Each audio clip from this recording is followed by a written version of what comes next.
Olá, amigos! Vamos seguindo o nosso estudo sobre o Livro dos Espíritos. Estamos muito felizes de poder estar aqui na presença de todos vocês que nos assistem e que, de certo modo, estão nos acompanhando, não é? No exame detalhado sobre a obra que deu origem, propriamente dita, à codificação kardeciana e ao Espiritismo ou à doutrina espírita. Nós já estudamos, vamos dizer assim, a introdução do Livro dos Espíritos, já estudamos Prolegômenos, estudamos o primeiro capítulo e o segundo. E agora nós vamos iniciando o capítulo 3. E como podemos examinar aqui, este capítulo 3 vai nos adiantar sobre diversas questões. Ele é um pouco mais amplo. Vejam só, meus amigos. Formação dos mundos, formação dos seres vivos, povoamento da terra, Adão, diversidade das raças humanas, pluralidade dos mundos, considerações e concordâncias bíblicas concernentes à criação. Todo esse conjunto é, então, o conjunto dos itens do capítulo 3, que tem o título da criação.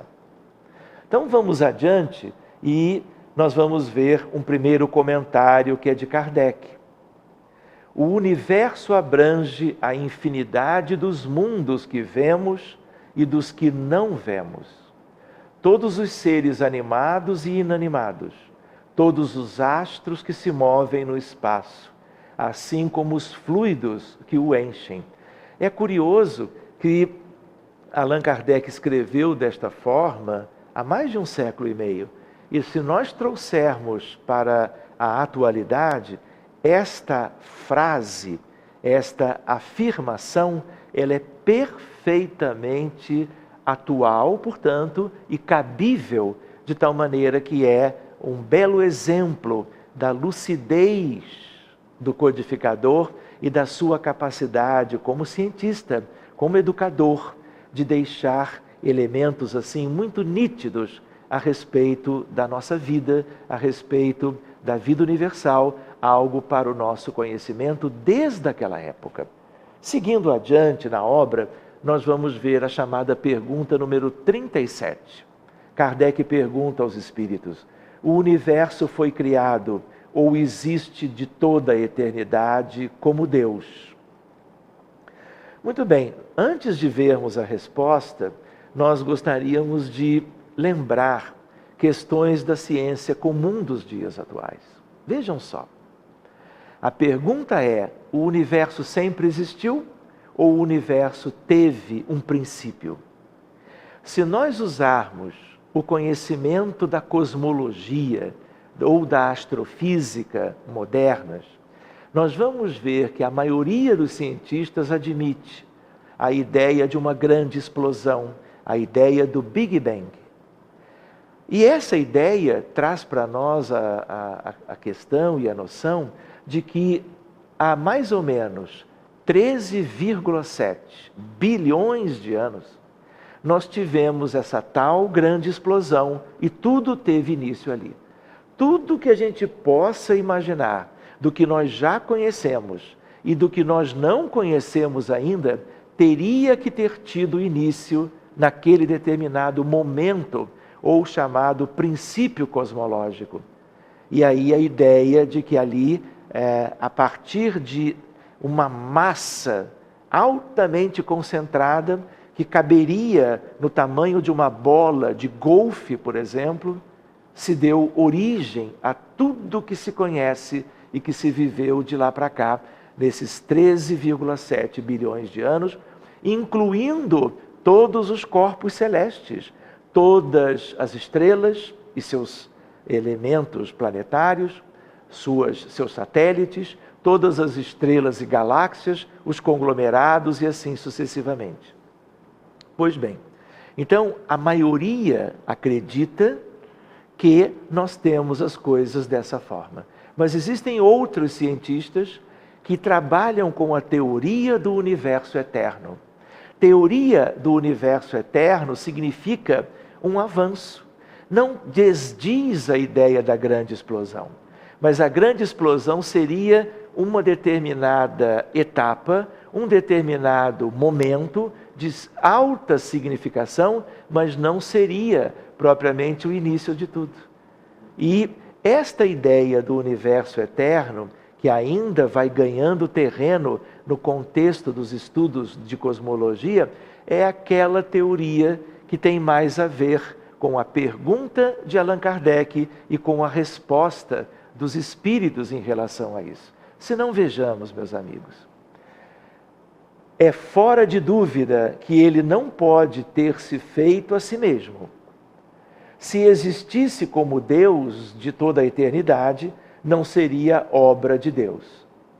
Diz-nos a razão não ser possível que o universo se tenha feito a si mesmo e que, não podendo também ser obra do acaso, há de ser obra de Deus. Então aqui a dualidade, criador e criação. Muito bem, então a ideia de que toda a criação teve Deus como criador.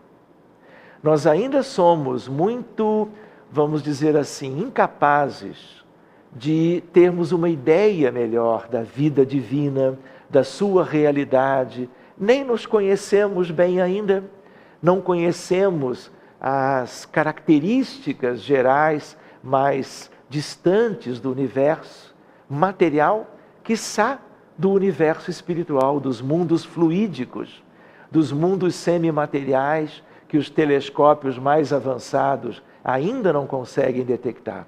Quanto mais as questões dos espíritos crísticos, dos espíritos mais puros e ainda mais das questões da eternidade e do infinito.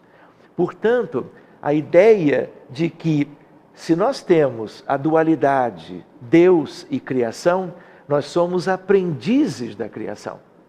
Só que esta criação é aquela que nos dá uma noção de que Deus criou e fez, portanto, a criação em si. Agora, desde quando? Como foi isto? E a ideia, existe um momento inicial ou, como nós acreditamos hoje, o universo sempre existiu, Deus nunca deixou de criar. Uma ideia, portanto, de algo que nos acompanha desde toda a eternidade, com vistas ao passado. Sigamos nas reflexões de O Livro dos Espíritos. Diz-nos a razão não ser possível que o universo tenha sido feito a si mesmo. Portanto, o Pai Criador de toda a criação, a quem nós chamamos Deus. Só que aquela ideia limitada de que um dia, ou em tantos dias, ele tudo criou, é uma ideia ainda simples, mas é uma ideia figurada, é uma ideia simbólica, é uma ideia que nós temos que vincular à eternidade e ao infinito. Vamos lidando com isto gradativamente. Seguindo adiante, a pergunta número 38. Como criou Deus o universo? A gente de antemão já tem uma noção de que a resposta vai ser uma resposta compatível com as nossas dificuldades de conhecimento. E ele diz: para me servir de uma expressão corrente, direi, pela sua vontade. Nada caracteriza melhor essa vontade onipotente do que estas belas palavras da Gênese. Deus disse, faça-se a luz, e a luz foi feita. É claro que isso é um resumo, é colocarmos questões, vamos dizer assim, amplas, numa frase só. Mas dá aí a noção de paternidade divina, a noção de que tudo que nós conhecemos e o que nós conheceremos de futuro pertencem ao Criador, no sentido de dar Ele início a todos esses aspectos. Nós ainda não conseguimos, mesmo com todo o avanço da ciência, chegarmos tão perto quanto gostaríamos e como chegaremos no futuro. Todos vocês têm uma ideia intuitiva, espíritos muito elevados, que possam até já estarem nos ajudando no progresso da vida espiritual na Terra, mas outros que estão para mais alto do que isto no conhecimento da chamada ciência universal, a nível dos espíritos puros, dos seres angélicos, eles conhecem muito mais e estão muito mais aproximados daquilo que só um dia teremos a condição de nos darmos conta. O que é intuitivo e natural, simples e lógico. Não é verdade, meus irmãos? Seguindo adiante, poderemos conhecer o modo de formação dos mundos? É claro que hoje não conhecemos, mas no futuro isso será mais simples quando avançarmos no conhecimento. Para que vocês tenham uma ideia, nós hoje temos noções, por causa do avanço da física, sobre física nuclear. E nós nos lembramos que as estrelas têm composições conhecidas. Elas são compostas, por exemplo, de átomos de hidrogênio, átomos de hélio e outros átomos um pouco menos simples. E dependendo de estrelas diferentes, composições um pouco diferentes entre si. Mas ainda assim, uma série de elementos comuns. Então nós já entendemos pela física nuclear como é que é a nucleossíntese e o que acontece no núcleo das estrelas, como também acontece propriamente na fotosfera solar e de outras estrelas. Então nisso nós já avançamos alguma coisa, mas resta muito ainda para que tenhamos uma noção exata de como as coisas se dão. Vocês imaginem, por exemplo, mundos fluídicos. Esses mundos não são percebidos pelos elementos de propriamente estudo da vida do universo. Mas um dia nós veremos que isso tudo estará à disposição do conhecimento. Quando numa outra vez nós trabalhamos com a ideia da matéria escura e da noção de que tudo que nós conhecemos é apenas 3,5% de tudo que existe no universo, e matéria e energia escuras são o restante 96,5%, nós temos uma noção de como ainda somos incipientes nas questões do universo em si. Então vejam lá, pergunta número 39, poderemos conhecer tudo o que a esse respeito se pode dizer, dizem os Espíritos. E podeis compreender é que os mundos se formam pela condensação de matéria disseminada no espaço. E aí, só para concluirmos o estudo da pergunta número 39, nós vamos conhecer o que nós chamamos de berçários de estrelas. As chamadas, conhecidas muito bem hoje, nebulosas. As nebulosas são criadouros de estrelas, de mundos, de sistemas estelares ou solares. E de onde vem isso? De elementos que estavam dispersos e ainda estão. E nesses berçários, eles são aglutinados, condensados e dão origem a mundos novos, estrelas, planetas e muitas vezes, inclusive, algo que seria como que galáxias em si. Para que tenhamos uma ideia de que exatamente essa resposta que vem da condensação de matéria disseminada, hoje é nitidamente o entendimento atual no sentido de como se originam as estrelas.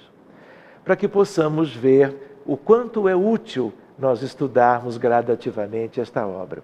Então, sigamos adiante e no novo programa nós estaremos seguindo para a pergunta número 40 e assim sucessivamente. O nosso fraternal abraço e até breve, meus amigos, na oportunidade que virá em breve. Muito obrigado.